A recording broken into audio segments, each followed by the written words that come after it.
मैं हूं मीनाक्षी और मेरे चैनल का नेम है मीनाक्षी जांगड़ा। आज जो मैंने क्लास ली है वो है नर्सरी और सब्जेक्ट लिया है मैंने इंग्लिश। इंग्लिश सब्जेक्ट में क्या सिलेबस होता है, कैसे उसको करवाना होता है, इस वीडियो में हम सीखेंगे।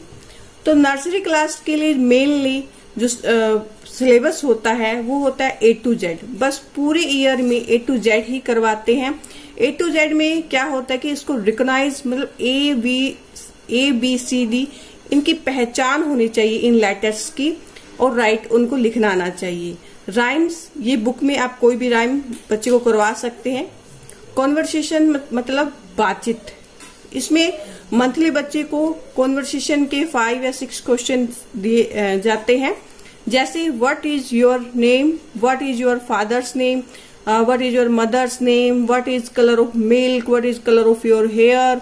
तो ऐसे करके बच्चे को कॉन्वर्सेशन भी सिखाई जाती है। अब A to Z की स्टार्टिंग कैसे होती है, स्टार्टिंग कहाँ से होता है वो आप देखिए। ये है हमारे A to Z।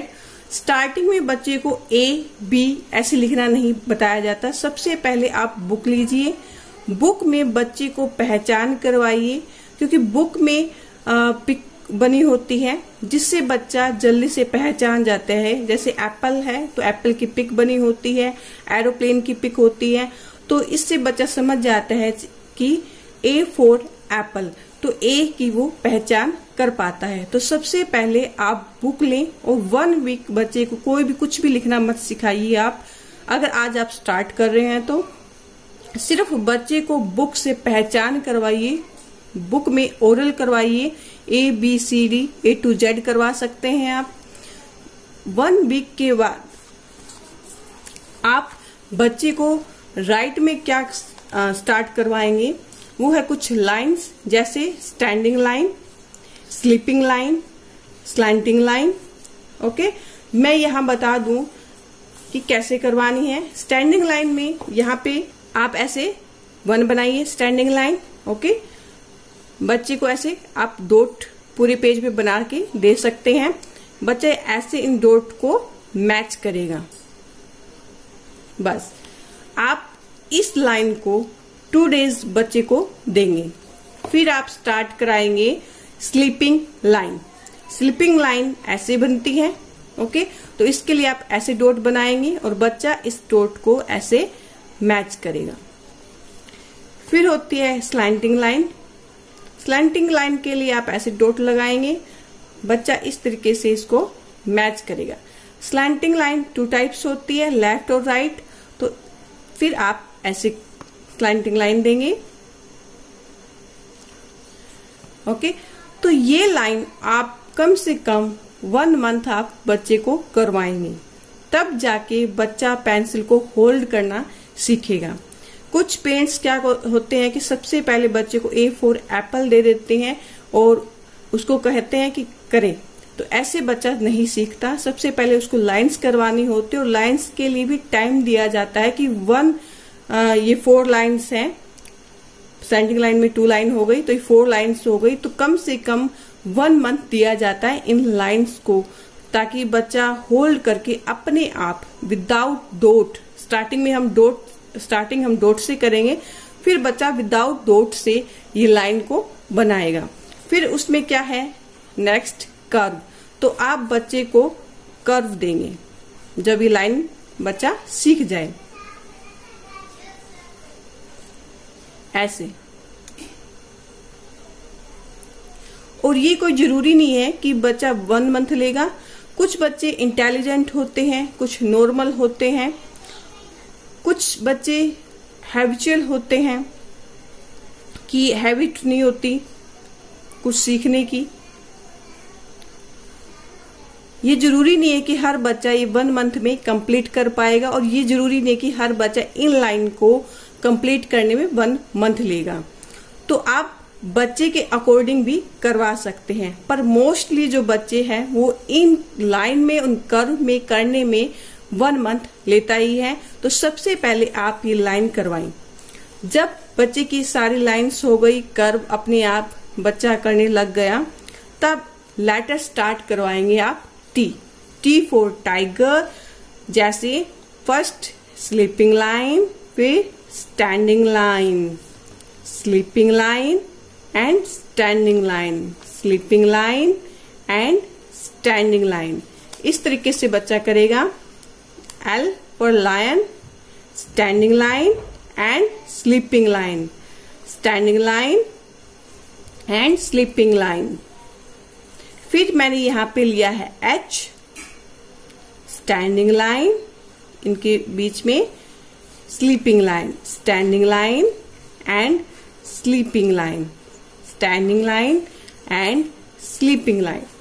तो बच्चा इतना वर्क जब सीख जाए उसके बाद हम अल्फाबेट के लेटर स्टार्ट करेंगे, क्योंकि जब इतना सीख गया, बच्चे का हैंड मूव करने लग गया, पेंसिल को वो होल्ड करने लग गया, तो हम लेटर स्टार्ट करेंगे। A for Apple. तो बीच में जो मैंने लिए हैं यहाँ पे H, L, जो लाइनिंग है वो आप ले सकते हैं, बट बाद में आप कंटिन्यू ऐसे स्टार्ट करवाएंगे। तो 1 डेज में इन लाइन को सीखने के बाद 1 डे आप लेंगे एप्पल, ठीक है, पूरे पेज पे एप्पल राइट करना देंगे।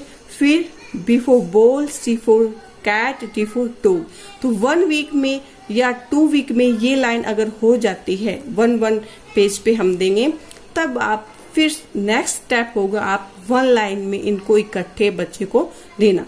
फिर बच्चा A for apple, B for ball, C for cat, D for dog line wise ऐसे राइट करेगा।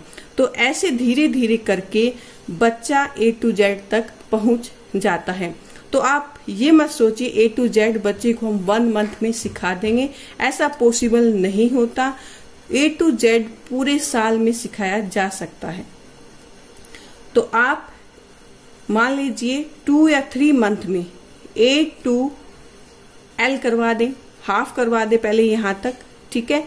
जब A to L आ जाएगा बच्चे को, फिर आप M to Z तक करवा सकते हैं। तो A to L तक करवाने में कम से कम बच्चे को 3 मंथ लगते हैं। ओके, तो ये हो गया हमारा रिटन वर्क कि A to Z हमें कैसे सिखाना होता है। फिर उसमें कुछ एक्टिविटी होती है, जैसे स्टार्टिंग में हमने लाइन स्टार्ट करवाई थी और बुक से हम रिकॉग्नाइज बच्चे को करवा ही रहे हैं, तो हम इस तरह की एक्टिविटी करवा सकते हैं मैच द फॉलोइंग, कि बच्चे को लेटर्स की पहचान हुई है कि नहीं। जैसे यहाँ पे है A फॉर एप्पल, तो एप्पल के साथ मैच करेगा, C फॉर कैट, कैट के साथ मैच करेगा, H फॉर हैंड के साथ, और B फॉर बॉल के साथ। ऐसी एक्टिविटी भी हमें बच्चे को जरूर करवानी है जब बच्चा पहचान करने लग जाए।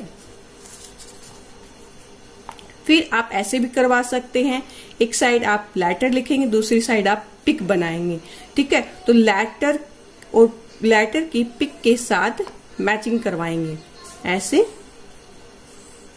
और आप इस तरीके से भी करवा सकते हैं, यहाँ पे आप दे देंगे पिक, यहाँ पे पिक बना दिया आपने, और बच्चे के कहेंगे कि आप पिक को देखकर लेटर लिखिए। तो यहाँ बॉल की पिक है, तो यहाँ पर बच्चा लिखेगा B फॉर बॉल। यहाँ पे एप्पल की है, तो यहाँ पे राइट करेगा A फॉर एप्पल। यहाँ पे कैट की पिक है, तो बच्चा यहाँ पे राइट करेगा C फॉर कैट। फिर कुछ एक्टिविटी होती है कलरिंग, जिसमें कलर यूज करते हैं, कलरिंग एक्टिविटी। तो इसमें क्या करेंगे, जैसे आप A फॉर एप्पल बच्चे को करवा रहे हैं, कम से कम 1 वीक A फॉर एप्पल ही चलने दें, और उसके बीच बच्चा A फॉर एप्पल 1 वीक करेगा। बार बार बच्चे को A फॉर आप एप्पल लिखवा रहे हैं तो उसका इंटरेस्ट खत्म हो जाएगा। तो आप क्या करें, आप कोई भी पेपर ले लें, या तो खुद आप ड्रॉ कर लें आउटलाइन, या प्रिंट निकलवा सकते हैं कोई भी पिक की आउटलाइन। जैसे एप्पल की करवा रहे हैं तो एप्पल की पिक, एरोप्लेन की पिक, ऐसे आप कोई भी पिक की आउटलाइन बनवा के एक पेज पे, तो बच्चे से आप कलर करवाएंगे।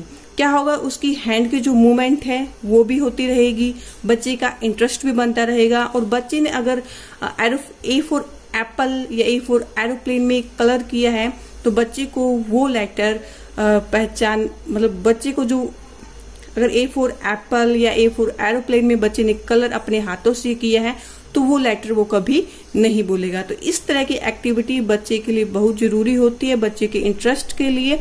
और बच्चा जैसे कहते हैं ना खुद करके सीखना, तो बच्चा खुद उसमें कलर कर रहा है, उसको पहचान कर रहा है, तो बार बार उसके माइंड में रहता है कि हाँ मैं एरोप्लेन में कलर कर रहा हूँ, ए फॉर एप्पल होता है उसमें कलर कर रहा हूँ। तो ऐसी एक्टिविटी बच्चे के लिए मोस्ट इम्पोर्टेंट होती है जो बच्चे को इंटेलिजेंट बनाती है। तो ये ऐसी, मैं ये कहूंगी ऐसी एक्टिविटी जरूरी है।